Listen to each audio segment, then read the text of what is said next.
Sir. Shri Anurag Singh Thakur. धन्यवाद सभापति महोदय। मैं वित्त विधेयक के पक्ष में अपनी बात रखने के लिए खड़ा हुआ हूं। ये वित्त विधेयक ऐतिहासिक, दूरदर्शी और परिवर्तनकारी है। ये केवल कराधान के बारे में नहीं, ये राष्ट्र निर्माण के बारे में है। ये केवल आर्थिक नीति के बारे में नहीं, आर्थिक स्वतंत्रता के बारे में है। ये केवल राजस्व के बारे में नहीं, ये 140 करोड़ भारतीयों के समृद्धि और सामाजिक समावेशी विकास के बारे में है। सभापति महोदय जी, आज से अगर 11 वर्ष पहले आप देखेंगे, जब प्रधानमंत्री नरेंद्र मोदी जी इस देश में प्रधानमंत्री पद के शपथ ली, उस समय हमें किस हाल में देश मिला था। हालत कोई बहुत अच्छी नहीं थी, अनिश्चितता का दौर था और वहां से फ्रेजाइल 5 इकोनॉमीज में भारत को गिना जाता था। अनिश्चितता के दौर से अभूतपूर्व विकास के दौर तक लाने का काम किसी ने किया है तो प्रधानमंत्री नरेंद्र मोदी जी ने किया है। Prime minister Modi has guided the nation from uncertainty to unprecedented time. और ये इसलिए हुआ है अनप्रेसिडेंटेड ग्रोथ, क्योंकि ईमानदारी से सरकार चलाई, विश्वास के साथ सरकार चलाई और सबका साथ, सबका विकास, सबका विश्वास और सबके प्रयासों से देश को आगे बढ़ाने का काम किया है। मोदी सरकार एक ऐसी सरकार है जो काम करती है। ये एक ऐसी सरकार है जो वायदे पूरे करती है। एक ऐसी सरकार है जो बदलाव लाती है। और जब मैं बदलाव की बात करता हूं, ट्रांसफॉर्मेशन की बात करता हूं, तो हमारी सरकार ने बहुत सारी रिफॉर्म, परफॉर्म, ट्रांसफॉर्म, ये केवल नारा नहीं है, रिफॉर्म्स के माध्यम से बहुत बड़ा बदलाव लाया, जिसके बारे में आगे मैं उसका उल्लेख करूंगा। आज जब लोकतंत्र के मंदिर में आपने मुझे यहां पर बोलने का अवसर दिया, तो मैं कहूंगा हम फाइनेंस बिल में केवल फाइनेंशियल स्टेटमेंट्स की बात नहीं कर रहे, हम 140 करोड़ भारतीयों की भविष्य और उनकी आकांक्षाओं के बारे में बात कर रहे हैं। हालांकि अधिकतर सरकारों का दुनिया भर में या भारत में भी जो पहले की सरकारें रही होंगी, उनका एक प्रयास रहता है कि कैसे सरकारी खजाना भरा जाए। लेकिन नरेंद्र मोदी जी की सरकार ने इस बार के बजट में और इस फाइनेंस बिल में वो सारे कदम उठाए हैं कि सरकार के खजाने से ज्यादा लोगों की बचत बढ़ाने में विश्वास रखा, लोगों की जेब में पैसा जाए इसमें प्रयास किया है। और इसलिए कि जन जन के जब बचत होगी तो भारत का जन जन भारत को राष्ट्र निर्माण में एक बड़ी भूमिका निभाएगा और 2047 तक विकसित भारत का संकल्प पूरा करके दिखाएगा। आदरणीय सभापति जी, भारत की जो आज स्थिति है, कुछ विपक्ष के सदस्यों ने कहा कि दुनिया भर में ये हालत वो हालत है। मैं इतना ही कहूंगा अपने विपक्ष के सदस्यों को, आज पूरी दुनिया एक उम्मीद के साथ भारत की ओर देख रही है और दुनिया की बड़ी अर्थव्यवस्थाओं में सबसे तेजी से बढ़ने वाली अर्थव्यवस्था आज भी भारत है और अगले 1 दशक तक भारत ही रहने वाला है। और शायद इसीलिए आप लोग एक प्रश्न खड़ा करते थे कि क्या मिडिल क्लास के ऊपर भरोसा करना चाहिए, क्या टैक्स पर कर राहत देनी चाहिए। मैं इतना ही कहूंगा, ईमानदार करदाताओं के ऊपर एक बार नहीं, बार बार नरेंद्र मोदी जी की सरकार ने विश्वास किया है और इस बार तो 12 लाख पर 0 टैक्स किया है। कोई टैक्स नहीं देना पड़ता, ये भी नरेंद्र मोदी जी की सरकार ने किया। और जो सरकारी कर्मचारी हैं उनको तो 12,75,000 तक कोई टैक्स नहीं है। और ये जहां देश के अन्य वर्गों को आगे बढ़ने का अवसर मिलेगा, वहीं पर मध्यम वर्ग को भी और उनके अनथक प्रयासों से राष्ट्र निर्माण में उनकी एक बड़ी भूमिका होगी। इस बजट, इस फाइनेंस बिल में विकसित भारत का जो संकल्प हम लेकर चले हैं, इसमें युवाओं के लिए अवसर है, महिलाओं के सशक्तिकरण की बात है, हर भारतीय को सफल होने के लिए मौका दिया गया है और टेक्नोलॉजी का उपयोग करने का बल दिया है। फाइनेंस बिल 2025 में भारत सरकार की जो कमिटमेंट है टैक्स सर्टेनिटी की, ये पहला, और दूसरा ईज ऑफ डूइंग बिजनेस और बिजनेस ऑपरेशन को और सरल करने का प्रयास इसमें किया गया है, और तीसरा मिडिल क्लास को अभूतपूर्व टैक्स राहत देने का काम भी हमने इस बिल के माध्यम से किया। जहां तक मैं रिफॉर्म्स की बात करूं, अगर पिछले 10 वर्षों पर नजर सभापति जी मारी जाए तो अगर उस प्रकाश में कुछ डालना चाहूंगा, पिछले 10 वर्षों में जहां एक और faceless assessment, tax payer charter, faster returns, almost 99% जो रिटर्न्स हैं वो सेल्फ असेसमेंट के माध्यम से की जाती है। मैं अपने विपक्ष के सदस्यों को बताना चाहता हूं, विवाद से विश्वास स्कीम ये हम लोग लेकर आए, और अब जन विश्वास बिल, जहां जन विश्वास बिल 1.0 पहले आया था उसमें 180 प्रावधानों को डीक्रिमिनलाइज करने का काम किया था, अब मोदी सरकार जन विश्वास बिल 2.0 लेकर आ रही है जिसमें 100 प्रावधानों को डीक्रिमिनलाइज किया जाएगा। एक बड़ी राहत हमारे व्यापारी वर्ग को उसमें दी जा रही है। यही नहीं, जो एफडीआई सेक्टर में भी 74% निवेश की बजाय अब एफडीआई 100% हो सकता है, लेकिन हमने एक बात कही है कि जो प्रीमियम आप इकट्ठा करोगे सारा का सारा प्रीमियम आपको भारत में ही लगाना पड़ेगा, तभी 100% आपको उसमें एफडीआई लिमिट मिल पाएगी। एफएसडीसी की मैं बात करूं तो वहां पर भी फाइनेंशियल रेगुलेशन को और सब्सिडी इंस्ट्रक्शन के इम्पैक्ट को इवैल्यूएट करने का एक मैकेनिज्म खड़ा करने का हमने इसमें प्रावधान किया है, और अन्य जो टैक्स रिफॉर्म्स इसमें कही गई हैं, कस्टम्स एक्ट 1962 में कोई प्रावधान यही नहीं था कि किसी निश्चित काल में आप लोग प्रोविजनल असेसमेंट को फाइनलाइज कर सकें। एक बड़ा कदम इसमें उठाया गया है जिसमें अब सर्टेनिटी भी होगी, यानी कि निश्चितता भी आएगी, और हमारी लागत भी कम होगी, और इससे निश्चित काल के लिए यानी कि 2 साल प्लस 1 साल और एक्सटेंड करके उसके अंदर आपको प्रोविजनल असेसमेंट करनी है। ये प्रयास इसमें किए गए।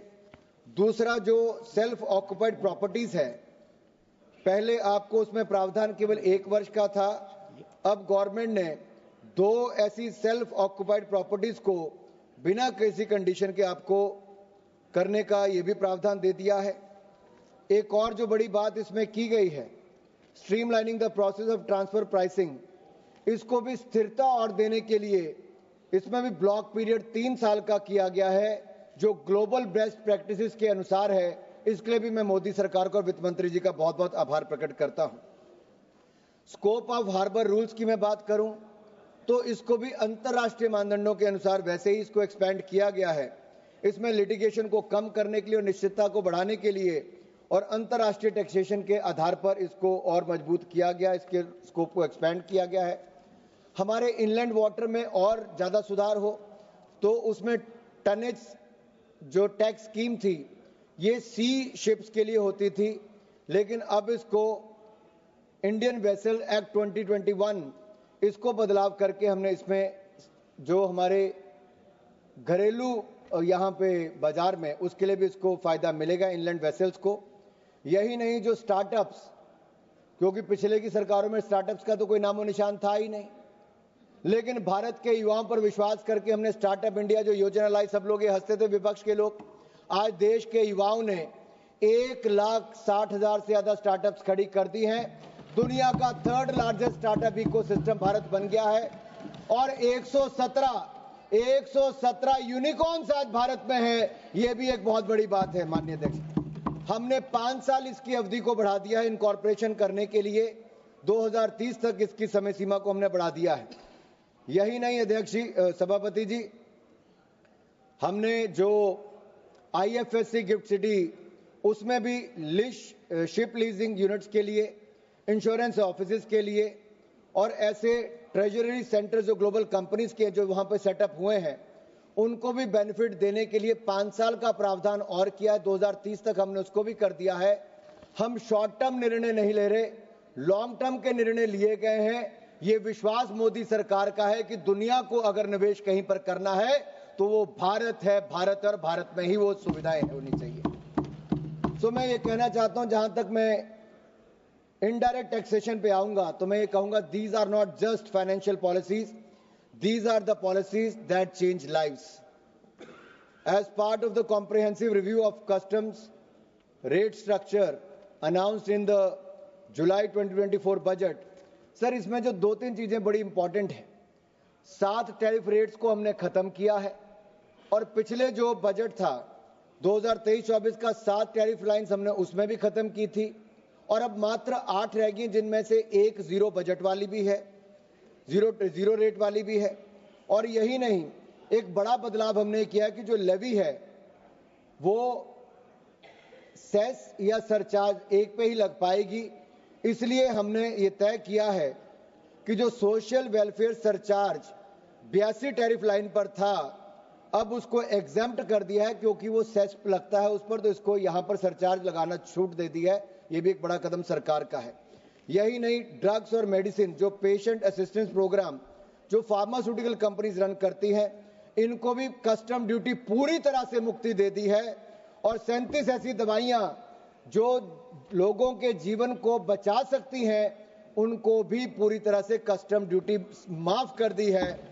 और 13 न्यू पेशेंट असिस्टेंट प्रोग्राम्स, इस पर भी हमने बेसिक कस्टम ड्यूटी को समाप्त कर दिया है। इसके लिए मैं मरीजों की ओर से और जनता की ओर से सरकार का बहुत बहुत आभार प्रकट करता हूं। यही नहीं, एक और जहां इंडस्ट्री के लिए इंपोर्ट करने के लिए अलग अलग रूल्स का बदलाव किया गया।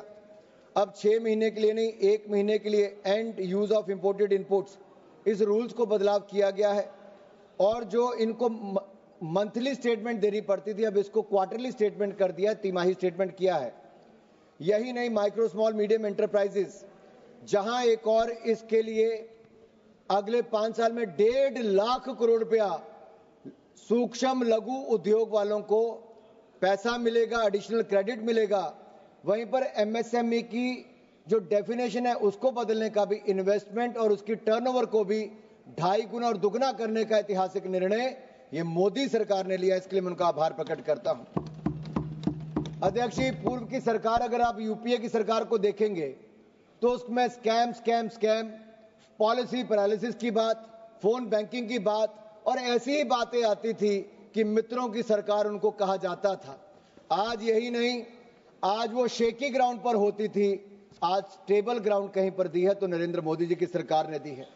हमने जहां एक और बैंकिंग व्यवस्था को सुधारा है, लेकिन मुझे चिंता इस बात की है कि हमारे जो विपक्ष के एक नेता हैं, हमारे पीएससी कमेटी में आप भी हैं, आज जब निशिकांत दुबे जी कह रहे थे तो उन्होंने कहा रेवेन्यू फोरगॉन की बात निशिकांत दुबे जी कर रहे थे, लेकिन पीएससी कमेटी के चेयरमैन अगर रेवेन्यू फोरगॉन और राइट ऑफ में अंतर नहीं समझते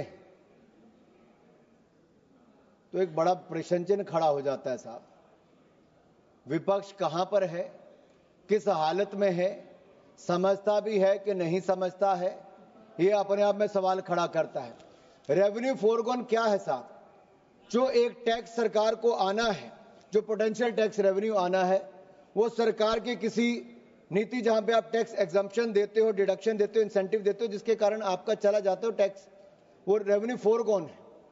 लेकिन जहां पर आप राइट ऑफ की बात करते हैं तो बैंक जहां पे अपनी राइट ऑफ बड़ा विस्तार में, निर्मला जी स्टेटमेंट है वो मैं बताता हूं कि उन्होंने साफ तौर पे कहा है कि राइट ऑफ करने का मतलब ये नहीं कि पैसा छोड़ दिया है।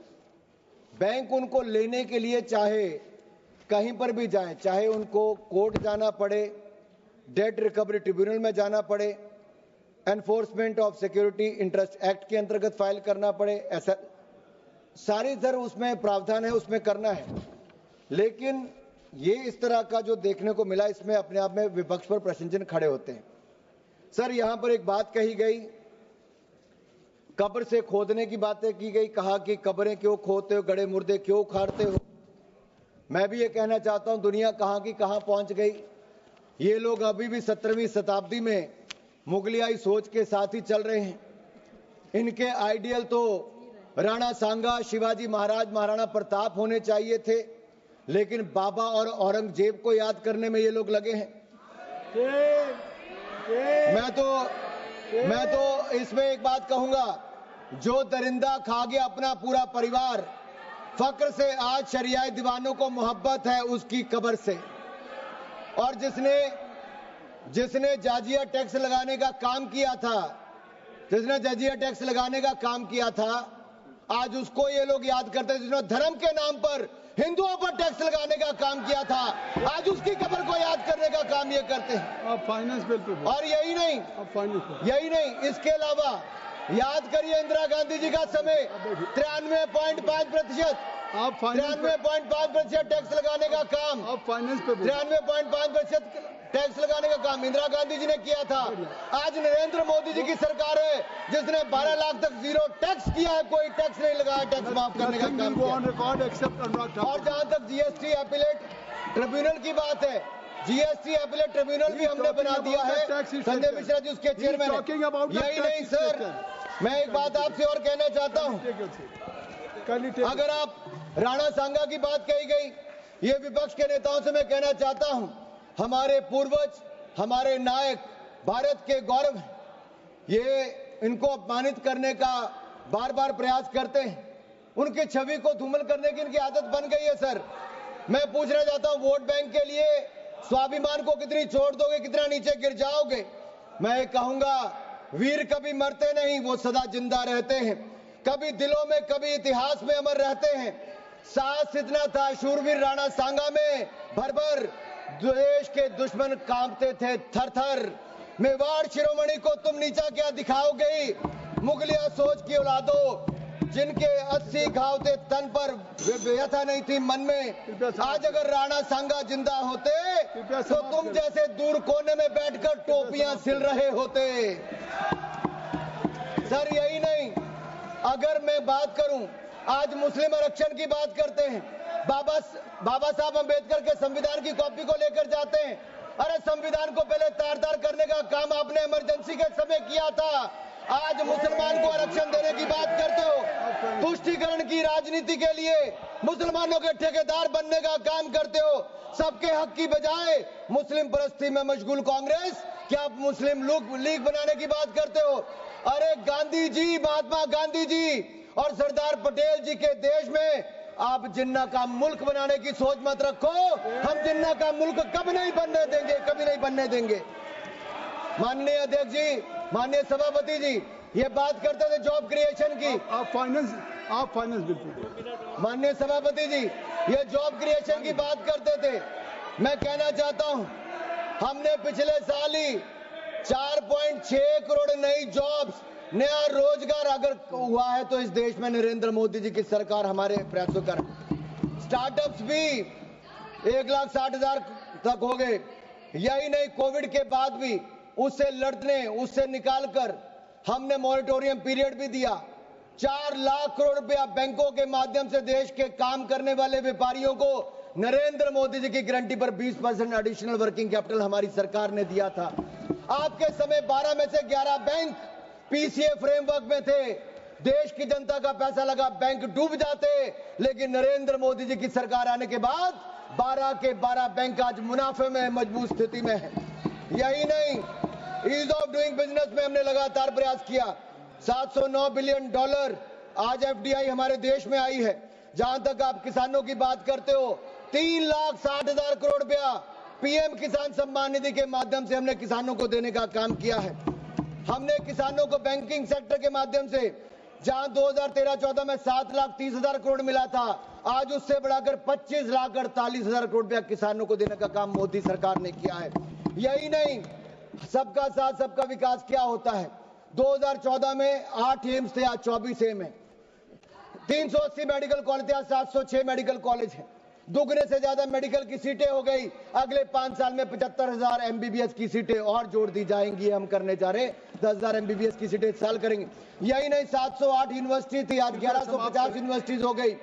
96,000 किलोमीटर नेशनल हाईवे थे, आज 1,60,000 किलोमीटर हो गए। 74 एयरपोर्ट थे, आज 160। समाप्त करें मेरे सर 5 मिनट और बचे सर मेरे अभी। नहीं। सर मेरा 5:34 तक समय सर मेरा। आप नहीं सर यही नहीं सर, ट्रिपल आईटी सर 9 से बढ़कर 25 हो गए। और सर हमने इसमें भी प्रावधान किया है कि अब आईआईटी में 5 आईटी में 6500 सीटों को और बढ़ाने का काम हम इसी साल इसी बजट में करने का प्रावधान कर रहे हैं सर।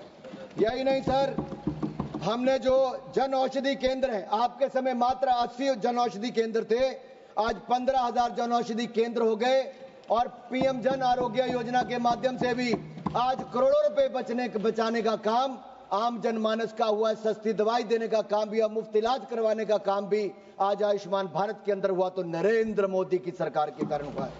यही नहीं sir, production link incentive scheme हमने निर्भरता, चाहे इलेक्ट्रॉनिक गुड्स हो या फार्मास्यूटिकल की बात हो।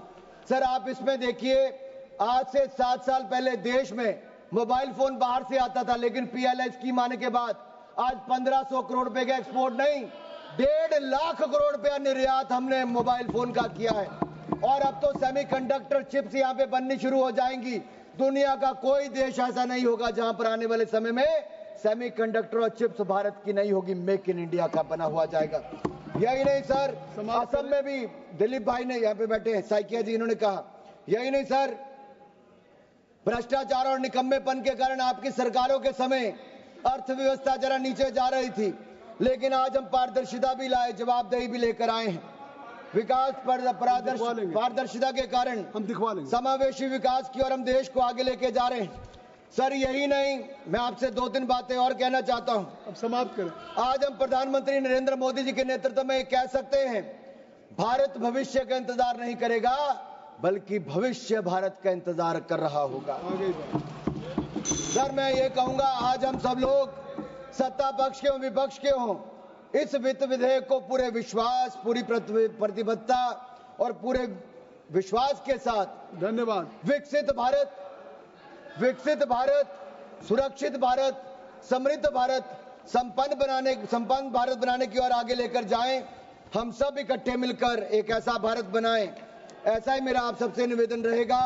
इस ऐतिहासिक फाइनेंस बिल के लिए मैं वित्त मंत्री निर्मला सीतारमण जी का बहुत बहुत आभार प्रकट करता हूं और नरेंद्र मोदी जी से इतना ही कहूंगा कि हमें आपके नेतृत्व में पूरा विश्वास है और आपके नेतृत्व में ये देश लगातार आगे बढ़ता जाएगा। हम सब मिलकर 2047 से पहले विकसित भारत बनाएंगे। We will not sit till we make India विकसित। धन्यवाद सर, जय Hind. Mohammed sir, thank you very much.